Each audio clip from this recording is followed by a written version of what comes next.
और 13 जनवरी से महाकुंभ का आगाज होने जा रहा है। श्रद्धालुओं की व्यवस्था को देखते हुए यूपी सरकार से सभी तैयारियां लगभग पूरी कर ली गई हैं। उनके रहने खाने की भी इंतजाम किया गया है। इन व्यवस्थाओं में स्वास्थ्य सुविधा का भी ख्याल रखा गया है और इसी कड़ी में स्वास्थ्य विभाग आयुर्वेद और होम्योपैथिक चिकित्सा सुविधाओं का प्रबंध करेगा। महाकुंभ में स्वास्थ्य सेवाओं पर हमारे संवाददाता ने आयुष मंत्री डॉक्टर दयाशंकर मिश्र दयालु से खास बातचीत की। क्या कुछ उनका कहना है, सुनाते हैं आपको।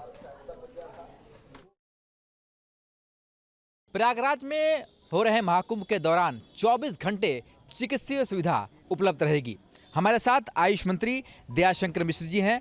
मंत्री जी, महाकुंभ में जहां पर 45 करोड़ से भी अधिक लोग आ रहे हैं, चिकित्सीय सुविधा किस तरीके से रहेगी? देखिए, सरकार किसी भी दर्शनार्थी को, तीर्थयात्री को, साधु संत समाज के लोगों को किसी की तरह सारी सुविधाओं का ध्यान रखा है। उसमें एक सुविधा विशेष है, इतने 45 दिनों का प्रवास है, 6 शाही स्नान है, तो जिसमें लगातार जो बहुत स्थायी रूप से जिसको कहते हैं प्रवास करने वाले जो साधु संत हैं, दर्शनार्थी हैं, तीर्थयात्री हैं, उनके लिए निश्चित ही अगर उनको इलाज की सुविधा की ज़रूरत पड़ेगी, उनको कहीं, तो उसके लिए स्वास्थ्य मंत्रालय ने भी अपनी पूरी तैयारियां किया है। मुख्यमंत्री जी के कुशल निर्देशन में आपने देखा कि देश के हमारे यशस्वी प्रधानमंत्री जी भी लगातार दौरे करके उन्होंने सारी चीज़ों को देखा। बहुत नई सारी चीज़ें हुई इस बार।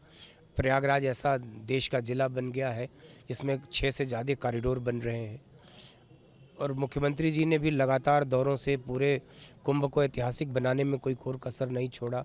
सारी दुनिया के लिए, दुनिया के किसी भी देश का, किसी भी धर्म का सबसे बड़ा धार्मिक आयोजन है यह महाकुंभ।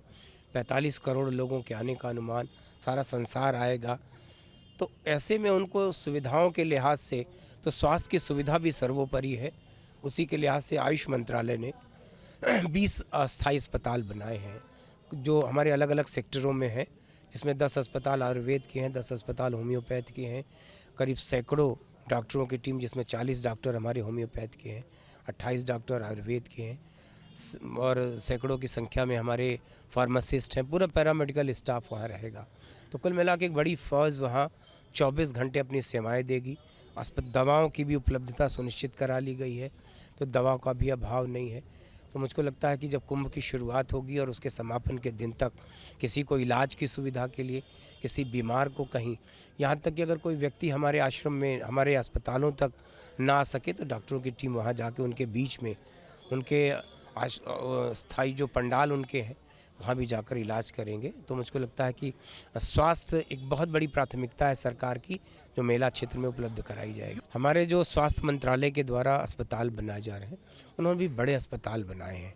100-100 बेड के अस्पताल वहाँ बने हैं। सेना ने भी 10-10 बेड के 2 ICU के सेंटर बनाए हैं वहाँ। तो मुझको लगता है कि अगर ICU भी उपलब्ध रहेगा तो किसी आकस्मिक ऐसी घटना के लिए भी कहीं बाहर जाने की ज़रूरत नहीं है। 24 घंटे एम्बुलेंस की सुविधा है कि किसी सेक्टर से अस्पताल तक पहुंचाने के लिए वो कॉल कर सकते हैं। उसका टोल फ्री नंबर पूरे मेले क्षेत्र में लोगों को, तो मुझको लगता है कि बहुत ऐतिहासिक होने जा रहा है और उसमें स्वास्थ्य मंत्रालय, आयुष मंत्रालय दोनों, उत्तर प्रदेश के यशस्वी मुख्यमंत्री जी के निर्देशन में दोनों मंत्रालय अपना बहुत बखूबी अपना काम निभा। तो चाहे चिकित्सीय सुविधा हो या फिर अन्य कोई सुविधाएं, महाकुंभ में कोई भी परेशानी आम आदमी को नहीं होगी। इसका आश्वासन खुद जो उत्तर प्रदेश सरकार है वो दे रही है और साथ ही 24 घंटे यहाँ पर चिकित्सीय सुविधा उपलब्ध होगी ताकि किसी भी व्यक्ति को अगर कोई ज़रूरत पड़े तो उसे तुरंत उपचार मिल सके। वीडियो जर्नलिस्ट शिवम मिश्रा के साथ Sushant Mukherjee, news state, Varanasi. News nation अब व्हाट्सएप पर खबरों के ताजा अपडेट के लिए न्यूज नेशन के इस QR कोड को स्कैन करें।